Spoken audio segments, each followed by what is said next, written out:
sua vez, o canal aberto para denúncias, reclamações. A sua vez.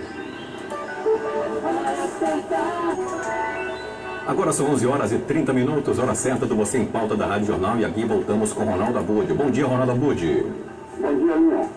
Querido, a gente tem falado aqui insistentemente já há um bom tempo, desde a segunda vez, aliás, desde o segundo boletim que eu recebi da assessoria de comunicação da Prefeitura a respeito da campanha e das contaminações da Covid-19. Por quê? Porque eu liguei para os assessores de comunicação, liguei também para um cidadão da vigilância epidemiológica e ninguém passa informação nenhuma. A gente tem feito aqui, Abud, algumas críticas que em momento de crise o prefeito de Itabuna passa o cargo para o vice. E ainda tem abusos, como por exemplo, compra de quase 200 mil reais em folha de papel em plena crise. Sugestões não, denúncias a respeito de falta de transparência do que está sendo investido.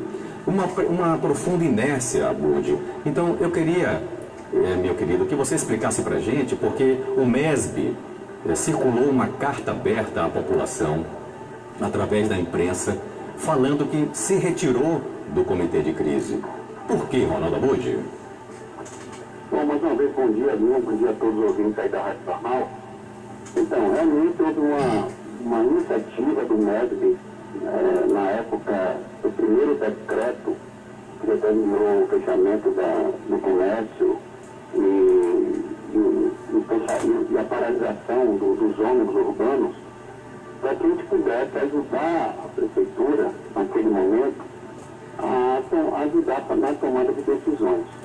A ideia de fazer esse comitê é que tivesse um comitê multidisciplinar, onde a gente abriria cinco frentes de trabalho, né? Uma frente de trabalho para se fazer um planejamento hospitalar. Certo. A segunda é que se fizesse também um planejamento voltado para a questão econômica da nossa cidade. E um terceiro, um trabalho que seria na questão de segurança pública. Sim. Um quarto, ligado à logística, porque os serviços essenciais estão funcionando, eles precisam se manter funcionando, né? E um quinto, a comunicação. Então, um dos pontos que a gente achou mais importante, né? É você poder comunicar a população, comunicar as pessoas em todo o trabalho que esse comitê estava fazendo e de que forma que a população poderia ajudar, né? Porque o que a gente entende, né, é que numa guerra dessa, tem que ser feito um grande trabalho de equipe para que você possa ter resultado. E tudo tem que ser muito planejado. Ninguém entra numa guerra sem estratégia montada, né? Uhum. Então, essa foi a contribuição que o MESB quis dar ao poder público, com o intuito de planejarmos melhor toda essa questão aí da pandemia, para que pudesse minimizar. A gente sabe que acabar por inteiro não seria possível, mas minimizar pelo menos os problemas com as pessoas que iriam adoecer fatalmente e minimizar nossos problemas econômicos. Então essa foi a ideia da formação desse comitê. Mas o que de fato aconteceu no comitê, Abud? Então, a gente está vendo muito bem nesse comitê esse dia. Um dos principais pontos desse comitê seria a estratégia hospitalar. Isso foi feito de uma forma muito competente pelas pessoas que participaram do comitê, onde a gente montou toda a estrutura que hoje existe, principalmente nos dois grandes hospitais, que é a Santa Casa, Misericórdia e o Hospital de Base. Então, qual é a estrutura que nós temos hoje? Qual seria a estratégia de atendimento, né, dentro desses hospitais? Que tipo de investimento precisaria ser feito para que pudéssemos ampliar o que se chama leitos de Covid? Então, a ampliação desses leitos de Covid deveria para minimizar, né, os problemas de um possível colapso que tivesse nesses hospitais. Entendo. Então, se você tem 10 leitos de UTI, por exemplo, você tem uma chance muito grande de ter um colapso. Se você tem 20, 30, 40, essa possibilidade começa a ser menor. Menor. Em função desse aumento. Exatamente. Então, toda a estratégia era que fizesse isso. Mas quando você aumenta a leitos de UTI, você tem por detrás a questão dos profissionais de saúde que trabalham nesses leitos. Então teve que se mensurar também. Temos profissionais que sejam capazes de conseguir atender dentro dessa ampliação, Atender a demanda? atender a demanda. Você entende, meu, que tudo tem que ser muito bem planejado? Claro, inclusive foi uma das coisas que eu falei aqui, porque, por exemplo, vai fazer um investimento aonde? No São Lucas? No Base? Para quem que fica o legado? Quem é que vai manter isso depois? Então, é uma junção de muitas coisas que tem que se pensar, Budi. Uma das coisas muito inteligentes que foi colocado no grupo é o seguinte: quando você tem os médicos que cuidam de UTI, eles são especialistas, eles são chamados intensivistas, né? Certo. Eles não são os enfermeiros e outros profissionais. Aham. Então, assim, um profissional desse, ele é capaz de cuidar de 10 leitos de UTI, certo? Certo. Isso é a média que se pretende. Um profissional, 10 leitos? Esse número não é alto não, Abud?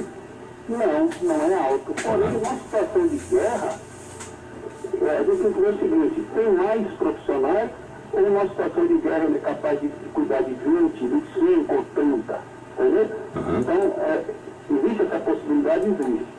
Então, para que a gente não tivesse um colapso de profissionais, Sim. então se criou até essa estratégia. Então, podemos ter um profissional para cuidar até de 25 ou 30, se for o caso, contanto que se tende, né? Exato. Então, assim, dentro dessa estratégia, ficou muito claro que era necessário a ampliação dentro dos hospitais que já existem em Itabuna. Porque aí o médico não precisaria se deslocar de um hospital para outro. Você cuida de 20, cuido, mas se for 10 num canto e 10 no outro, você não consegue cuidar. A distância. Na mesma unidade, entendeu? Exato. Entenda que tem que ter toda uma estratégia para a coisa funcionar. Estrutural, eu diria. Estruturar. O que é que aconteceu durante esse processo? Intervenções do governo do Estado que só fez a gente ter que parar toda a estratégia. Era exatamente isso que eu ia te perguntar, Abud, porque de uma hora para outra o governo do estado tira todos os pacientes do Base, leva para o Cacau, no outro dia desiste, volta para cá. Ficou parecendo, Abud, que o prefeito de Itabuna é meio que uma pessoa que não está, digamos assim, em consonância nem com o comitê de crise e nem com o governador. Então essas intervenções, por exemplo, a primeira intervenção, que foi uma intervenção que desestruturou todo o nosso plano, foi quando o governo decidiu transformar o hospital de base em 100% Covid. E teve que se transferir todos os pacientes que estavam internados para a Costa do Cacau. O que foi uma ideia péssima. Mas é péssima ou é boa, o que importa é que se ela estava dentro do planejamento, entendeu, meu? Isso aí. Então, como ela não estava dentro do planejamento, teve que desestruturar tudo para atender essa questão, porque aí envolve também assim, mas o hospital de base vai receber uma verba boa, né, fazendo isso do governo do Estado, então vai ser bom para a região, vai ser bom para o hospital, então tudo acaba você tendo que tomar decisões em cima da hora. Mas aí o que ocorre? 3 dias depois, o próprio governo do Estado volta atrás. E aí tem que trazer de volta todos esses pacientes para o hospital de base. Então você vai perder tempo de planejamento, tempo de trabalho. E recursos. Aí depois passa-se mais uns dias e vem a determinação do governo do Estado para reformar o Hospital São Lucas. Bom, reformar o Hospital São Lucas, uma estratégia certa ou errada. O que importa é que essa decisão está planejada, entendeu? Aí, como essa decisão, tudo bem, está certo, nós vamos ter mais um hospital, bom para a região, bom para todo mundo. Então, vamos fazer a reforma do Hospital São Lucas. E uma semana depois, o governo do Estado volta atrás de novo. Olha, não vamos mais reformar o Hospital São Lucas por conta de custo, etc. Disse que gastaria 12 milhões de reais. Então, essa vinda e vinda demonstrou claramente que não se existia esse plano, mas, na verdade, as trapalhadas né, dessas decisões assodadas, é com que a gente hoje, qual é o nosso status hoje? A situação de hoje é uma situação bem complicada para Itabuna. Nós temos 30 dias de comércio fechado. Sim. A decisão de fechar ou abrir, acertada ou não, também eu volto a falar, depende do planejamento. Mas a população aceitou isso e contribuiu. O comércio está fechado, muitas pessoas estão isoladas. A Itabuna é a única cidade desse porte que não circula nenhum ônibus urbano. É certo ou errado? Também não sabemos, mas que contribui para o aumento do isolamento do distanciamento social, contribui. Para você ter ideia, Salvador está com 30% pelo menos dos ônibus circulando ainda, o metrô está funcionando e o BRT está funcionando. Então, aqui não. Então nós temos uma situação aqui que muito confortável, vamos dizer assim, com relação ao distanciamento. Eu diria que a população está fazendo a parte dela sim. Os comerciantes estão fazendo a parte deles também. Estou vendo muito comerciante que tem 30 dias de portas fechadas e continuam contribuindo. Com tudo isso. Bom, mas aí, outra questão, vamos fechar? Vamos, está certo, está. Porém, esse tempo de fechamento era o tempo que estava sendo dado para que houvesse esse aumento dos leitos de Covid. Entendeu, não? Entendi. Nós vamos achatar a curva para que a gente possa ter tempo de aumentar a quantidade de leitos e aí, de repente, essa curva ela pode se alongar um pouco mais. A gente pode ter um afrouxamento um pouco maior. Porque não é uma equação muito fácil. Não. Eu sei que não é fácil essa equação. Mas se você faz tudo isso sem planejamento, é pior ainda. É muito pior. Abud, para que fique bem claro, para que não haja dúvidas, o comitê de crise tinha um planejamento, porque fica assim, fica parecendo que a única estratégia no combate à pandemia é fechar o comércio e manter as pessoas em casas. Não, esse não é, essas medidas não são as únicas. Paralelamente, nós temos um projeto de planejamento de aumento das UTIs, que não aconteceu, certo? Exato. Então, hoje, assim, resumidamente, o que eu diria? A população fez a sua parte, Sim. a sociedade estadual fez a sua parte, mas o poder público, municipal e estadual não está fazendo a sua parte. E qual é o risco que a gente corre? Nós corremos o risco. O risco já não tem um risco. Essa questão econômica está sendo um sacrifício brutal dos trabalhadores, dos comerciantes, dos profissionais liberais. É um sacrifício gigante. E o governo do Estado e o município não fez a parte deles. Mas qual o efeito colateral disso agora? O que é que pode acontecer agora? O que pode acontecer agora é que, em função de um colapso financeiro, haja um afrouxamento do isolamento, tá? E essa curva, que é que poderia existir há um mês atrás, essa curva íngreme de quantidade de pessoas necessitando de direitos hospitalares, aconteça daqui a um mês.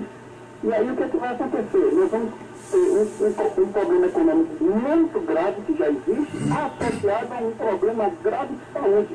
Ou seja, acaba que toda a estratégia ela fica desmontada. Toda a estratégia de quarentena, desse início de quarentena, de fechar o comércio, pode não ter servido para nada. Pode não ter servido para nada, exatamente. Porque se você se sacrifica economicamente, é porque você está pensando nas vidas. Exatamente. Ninguém vai pegar o seu salário, zerar ele, ninguém vai querer pegar a sua empresa e zerar a sua receita, se não for por um sacrifício muito maior que o de preservar a vida. Não é isso? Exatamente. Então, todo o raciocínio do isolamento é que nós estamos priorizando as vidas. Então, prioriza-se as vidas para um sacrifício econômico. Perfeito. Mas de que adianta você fazer o sacrifício econômico se essas vidas não vão ser salvas? Essa aqui é a grande questão. Então, em toda a movimentação que eu estou vendo de governo agora, é de tentativa de colocar a culpa na população. Exatamente. Isso é o mais grave de tudo, porque se você perceber, os alertas, olha, vão para casa, e já está aumentando o número de pessoas infectadas assustadoramente. As pessoas não estão indo para casa, as pessoas estão na rua, etc. Toda a movimentação que você vê hoje de governo é para que daqui a pouco tempo os próprios políticos ponham a culpa na população. E nós não podemos permitir isso. Que a gente está provando aqui que a população fez a sua parte, sim. Nem a escola está funcionando, nem o evento está existindo, nem o ônibus está circulando, o comércio está fechado, serviços essenciais estão abertos, para poder garantir o mínimo de sobrevivência. O mínimo de sobrevivência da população, os meios de comunicação estão alertando, está todo mundo fazendo sua parte. E cadê a parte do governo? Cadê a ampliação dos leitos de Covid? Abud, Salvar vidas lá na frente. Abud, com relação à questão de investimentos, de recursos públicos, o que é que Itabuna tem hoje propriamente dito? Pronto, boa pergunta, talvez a melhor de todas. Itabuna hoje tem uma quantidade de profissionais da saúde grande e competente. Então nós temos um corpo médico competente, um corpo de enfermeiros competentes, e todos esses profissionais envolvidos, nós temos isso. Isso é um privilégio de Itabuna. Temos estrutura hospitalar invejável. Sim. Qual cidade tem estrutura na Bahia hospitalar que tem Itabuna? Nós tínhamos um plano todo montado. Sim. Poucas cidades têm um plano montado estratégico para o funcionamento de tudo. Sim. Nós temos dinheiro em abundância. Nós temos o dinheiro que o governo federal está mandando, que o governo estadual está mandando. Ou seja, nós temos tudo. O que nós não temos é execução. Meu Deus do céu. Entendeu, meu? Nós somos uma cidade privilegiada. Nós temos, inclusive, a boa vontade da população em contribuir com o isolamento. Então nós temos tudo nas nossas mãos. E o governo, o público, o Estado e o município não cumprem a parte dele, que é a mais simples de todas, que é executar. Tem dinheiro, tem estrutura hospitalar, tem gente, tem tudo. É isso que tem que deixar muito claro para a população. A população vai ser culpada depois por esses próprios políticos, de uma forma injusta. Então, assim, isso tem que deixar muito claro, tem que ter a contribuição da imprensa nesse sentido, de certo. não permitir que esses políticos coloquem a culpa na população. Abud, me diga uma coisa, existe uma possibilidade do MESB entrar com algum recurso jurídico contra tudo isso que você falou, Abud? Olha, não é papel do MESB exatamente, porém, é papel da população, junto com o MESB, junto com todas as outras entidades, todas as outras associações. Ministério Público. Exatamente, colocar essa realidade para o Ministério Público. Esse sim é quem tem que fiscalizar, investigar e, se for o caso, bloquear verbas. Tomar decisões para que o Poder Judiciário, a profissão de juízes, possam fazer com que essas coisas sejam executadas, obriguem o Estado a executar. Olha essa questão dos 23 milhões. Sim. Desde o dia 15 de dezembro do ano passado, foi depositado na conta da Prefeitura 25 milhões de reais, onde a Santa Casa diz que esse recurso é dela e a Prefeitura diz o contrário, que o recurso é da Prefeitura. Essa queda de braço, ela está investindo desde dezembro do ano passado. Tá? Falamos muito sobre isso aqui. Foi falado muito disso. Quem tem razão, quem não tem, quem vai dizer a justiça, não é isso? Entrevistamos, inclusive, o deputado federal Jorge Sola falando sobre isso, Abud. Pois é. Até então, tudo bem. Aí acontece essa situação do coronavírus. O que é que o juiz faz? O juiz tem uma atitude salomônica. Ele foi sensível ao problema que nós temos e sentenciou dizendo o seguinte: olha, esse dinheiro, é como se ele dissesse o seguinte, esse dinheiro não é seu, não é meu, é de ninguém, é da população, é para servir a população. Então eu decido que uma parte vai para a Santa Casa, uma parte vai para a Secretaria de Saúde, outra parte vai para o de base. Ou seja, uma decisão de um juiz que tem sensibilidade e que quis resolver o problema para atender a população. O Mainardi. Certíssima decisão. Isso. O que está acontecendo? Continua a queda de braço. Continua mesmo depois da decisão judicial? Mesmo com decisão, entrando com embargos, não, o dinheiro é meu, não, o dinheiro não é seu, é meu. Ou seja, se nós tivéssemos mantido o planejamento, onde Itabuna não teria mais hospital de base, não teria mais Santa Casa, nós teríamos uma rede hospitalar de Itabuna, todos juntos, ou seja, a gestão da saúde teria que estar voltada para essa situação. Nós temos agora uma rede, onde todos têm que ser parceiros, onde todos têm que se comunicar, e todo esse recurso vai ser utilizado de forma racional, estratégica, para que a gente possa atender a população. Essa seria a decisão correta. Ou seja, pega esse dinheiro, nós temos já 8 milhões e 900 na conta da prefeitura, e mais 23 seriam 34 milhões de reais, 33 milhões de reais. Ou seja, é por isso que eu digo que dinheiro tem. Dinheiro tem isso fora todos os outros recursos. Estou falando de específico para a Covid. Então, essa seria de um gestor público que tem responsabilidade, que tem comprometimento com a sociedade.